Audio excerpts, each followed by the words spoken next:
These are Alabama's serial killers. Sean Patrick Gobble. He is known as the Interstate Killer. Between 1994 and 1995, Gobble, a former truck driver, abducted and killed at least 4 women in the southern United States. Authorities in 10 additional states have looked at him for multiple unsolved female homicides since his arrest. Even though he was cleared in a few of those cases, it is still unknown how many victims he actually had. Gobble, the son of Kenneth and Irma Gobble, was born in Asheboro, North Carolina on November 1, 1966. His family relocated to Illinois. His father essayed a 10-year-old girl during a house invasion in Rockford when he was 6 years old, marking the first significant event in his life. At the time of the attack, young Sean was seated outside the crime scene in his father's car. Kenneth was found guilty of the offense and given a prison term ranging from 4 to 20 years. After 4 years, he was set free. Sean remained in Rockford with his mother and sister, where he went to Auburn High School. He left school during his senior year in 1984. When his father, who was now residing in New Mexico, was accused of essaying a 6-year-old girl, 2 years later, he was sent back to prison and eventually released again in 1994. Sean Gobble enlisted in the military, married, and had a son.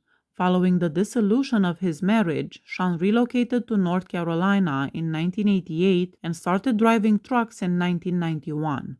Gobble, who was 6'3" and 225 pounds, referred to himself as a ladies' man. Lisa Susan O'Rourke was born in St. Louis, Missouri, and was 29 years old when Gobble picked her up in Louisiana, or Mississippi, in January 1994 along Interstate 10.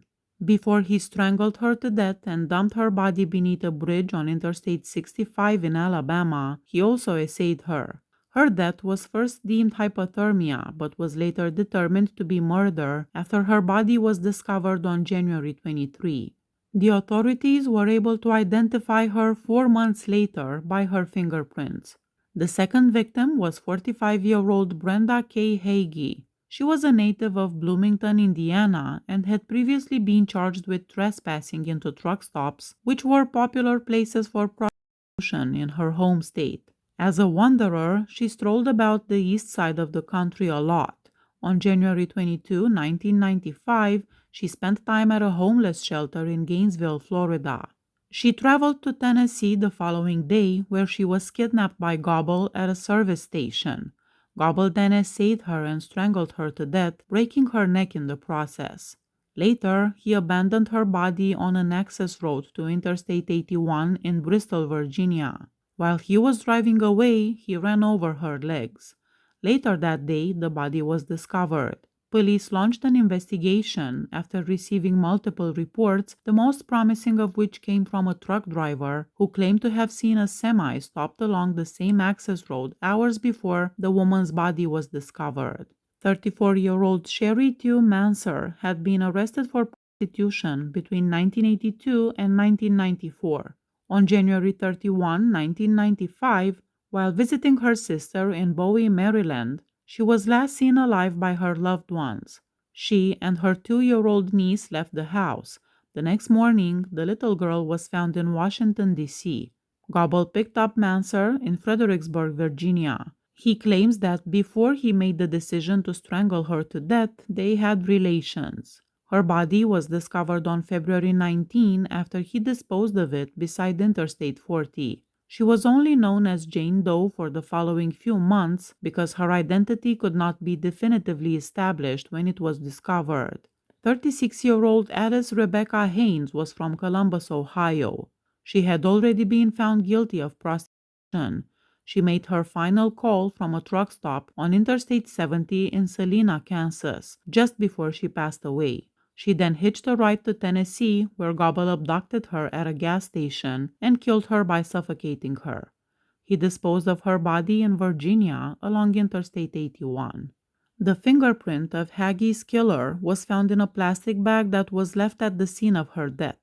It was entered into a database, and when it matched the print acquired from Gobble in September 1994 following an arrest for many offenses, investigators finally received a hit. He was then taken into custody in front of Rocky Road Express, the trucking company he was then employed at in Winston-Salem, North Carolina. His truck was the subject of a search warrant.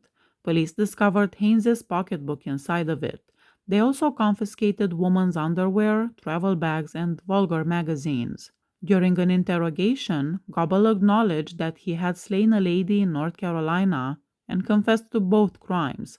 He was charged of killing the woman after it was revealed that she was Manser. Gobble was probed for murders in many other states in addition to Tennessee and North Carolina. He was under investigation for the 1992 murder of Evesham, New Jersey resident Tammy Zwicky the day after his arrest. Gobble was briefly under investigation as a possible suspect in the serial killer Dr. No's case. Because Gobble was still in high school and then in the service when some of the earlier homicides occurred, he was later exonerated of any wrongdoing in those incidents. Several Jane Does were discovered on highways between 1987 and 1995. Marcia Matthews was murdered in 1985, Shirley Dean Taylor was murdered in 1986, April Barnett was murdered in 1986, Anna Patterson was murdered in 1987, Catherine Hill, also known as Wendy Turner, was murdered in 1990, Cheryl Mason was murdered in 1991, Margaret Goins was murdered in 1995. Gobble was investigated for all of these. He is serving multiple life sentences. Walter Hill. He killed 5 people between 1952 and 1977. In Adamsville, Alabama, in 1952, 17-year-old Hill killed a man named Sam Atmore by beating him with a board. He was given a 10-year prison term after entering a guilty plea to second-degree murder. Hill was transferred to the prison farm at Atmore State. He broke out of jail just prior to his transfer, but he was apprehended shortly after. During a prison baseball game in 1954, Hill was one of 20 prisoners who broke out of Atmore Prison Farm. Directly beneath Henry Sawyers, a dozing tower guard, the man sliced through a barrier. Sawyers confessed that he fell asleep, so he was fired immediately. Other guards were also suspended. Hill and 16 other prisoners were apprehended in less than a day. In 1961, Hill was freed from prison. After that, he joined the Jamaican army, but after 9 months, he was dishonorably dismissed. Hill and another man drove across state lines to Alabama in 1962 after kidnapping Arthur Phillips at gunpoint. Then they drove away after ejecting Phillips. Hill was found guilty in federal court of kidnapping and interstate trafficking of a stolen car. He received a 25-year prison sentence. He killed a fellow prisoner by stabbing him while he was incarcerated in the United States Penitentiary in Atlanta. He received a 5-year sentence extension after being found guilty of voluntary manslaughter. In 1975, Hill was granted parole. He was at the residence of 60-year-old Willie Mae Hammock, her daughter 34-year-old Lois Jean Tatum, and Lois's husband 36-year-old John Tatum Jr. on January 7, 1977. Willie had a 16-year-old adoptive son named Robert and a 13-year-old stepdaughter named Toni. Hill, who had been dating Toni, asked Willie Hammock if he could marry her. Refusing, Willie Mae proceeded to the front bedroom closet. Hill shot her dead after pursuing her. After shooting John twice in the dining room, he followed Lois around the house and shot her as well. After that, Hill instructed Toni, who had seen the killings, to get dressed and leave with him. Hill made Robert drive them to Georgia after the two discovered him at a friend's house. The car broke down when they got to Villa Rica, Georgia, and Robert was able to run. When he returned to Alabama via hitchhiking, he discovered the bodies. While strolling around Decatur, Georgia, Hill and Toni came upon a man named Louis Nunnery. Nunnery agreed to help when the two told him about their car. Hill gave Nunnery the order to take the 3 of them to South Carolina once they had gotten into his vehicle. He told him that he killed 3 individuals and that he will kill anyone who attempted to stop him. In North Carolina, his vehicle broke down. Nunnery ran away and reported Hill to the police. The gun that Hill used to carry out the killings was discovered in his pocket by the police, who promptly captured him. Hill was sentenced to death. On May 2, 1997, he was put to death in the electric chair at Holman Correctional Facility. He passed away surrounded by two of his nieces and his wife, Irma Hill. His final meal was sweet potatoes and fried chicken.